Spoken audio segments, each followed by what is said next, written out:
Alright, so, originally I was going to be super happy. I was going to do a really dope reveal about me going full time. But at this day and time and at this point, there's a bigger point to be driven home. There's a bigger focus. There is a bigger truth to be spoken to. And, it's a lot of the indifferences and unjust doing that has been going on in the U.S. for over 400 years, man. And, me, I'm a cultured person. Basically, what does that mean? My skin is brown. I've never seen a black person in my life, but I am of brown skin. That's what we are. We just have brown skin. But there's just been years of passed down hate and just a mental attitude that's just been very destructive to our community, specifically my community and the people around me. And, it's been a foot on our neck, or shall we say a knee on our neck, for years. And when you grow up as a young child, in the beginning stages, you're naive to the world, and then eventually reality hits you. Something happens, a situation happens, you see it. I'm from LA. I'm from South Central LA. I was in LA when Rodney King riots took place. That was in, I think it was 92, so I was, how old was I? 12 years old? No, 85. Oh, I wasn't even 12. I was like 7 years old. So I was 7 years old when Rodney King riots broke out. Craziness went down. But at that point in time, I was forced as a second grader to face the realities of the United States and the drama and just to be quite blatant, the hate. You watch a man being beaten with sticks by a crowd of white men. It was the saddest, most defeating thing that any young black male could see as a youth. I'm from LA, man. I'm from South Central. I'm from the hood. It's gangbanging. It's a lot of drama, a lot of trauma. Like, it's just a lot of hurt.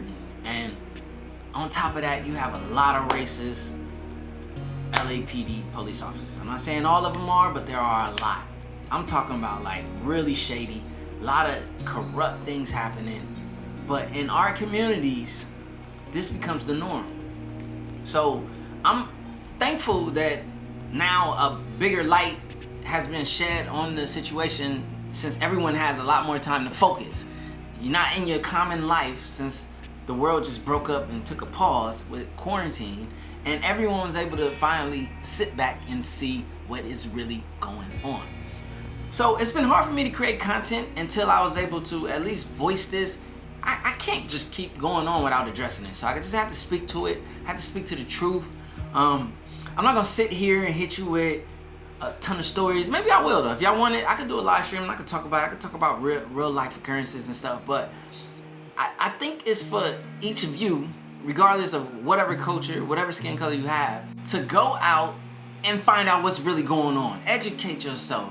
And look, let me just say this to my people, for real. And when I say my people, I'm not excluding. I'm talking about everybody. But the reality, like the brown culture. Y'all know who I'm talking about when I say the brown culture. You need to know about your history beyond slavery. Like before slavery, bro. You need to go and look at ancient civilizations and the great thing that was created from your people so you can know how great you are. Now, here's the reality, you guys. You live your daily life. And if you don't choose to include or have people that are included in your daily journey that represent or can be an exclamation point to the truth and realities of this country, it doesn't fall into your reality and you think everything is fine. And you sit on your comfort and, what is it they call it? Privilege, right? This is just a wake-up call, man. The universe knows what it's doing. Hit the... Everybody got slowed down. Then it hit this in front of everybody. The most heart-wrenching, saddest thing for everyone to watch, as that man died in front of us all unjustly. And it just wasn't right. And everyone knows this deep down in the pit of the stomach, which is why we have an uproar. And it's so funny that our leadership at this moment has not even acknowledged the wrongdoing. They haven't said A is wrong. They haven't condemned that person or the officers involved. And that's a problem. The fact that they are willing to be as stubborn as to not even acknowledge the issues in our society and to look past that and turn it into something else. Like, what are we really doing here, you guys? acknowledge the truth of where we are in the world that we actually live in, and let's just work together to fix it, man. It's as simple as that. My name is CJ. This is CJ Knows Tech. I make fire tech content, but also keep it real. Keep it a buck. And that's about as real as it can get, man. It can get realer, but we ain't gonna go there, man. Content is coming back. I'm always gonna acknowledge what's going on for sure. In some style, form, or fashion, I just wanted to speak to it, man. Because this is my culture, this is my people, this is my fight.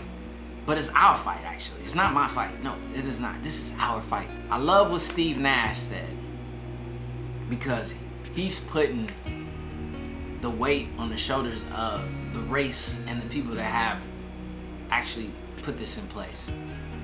He said this isn't a black problem. This is a white Caucasian problem. What are we gonna do as the white race to make things right?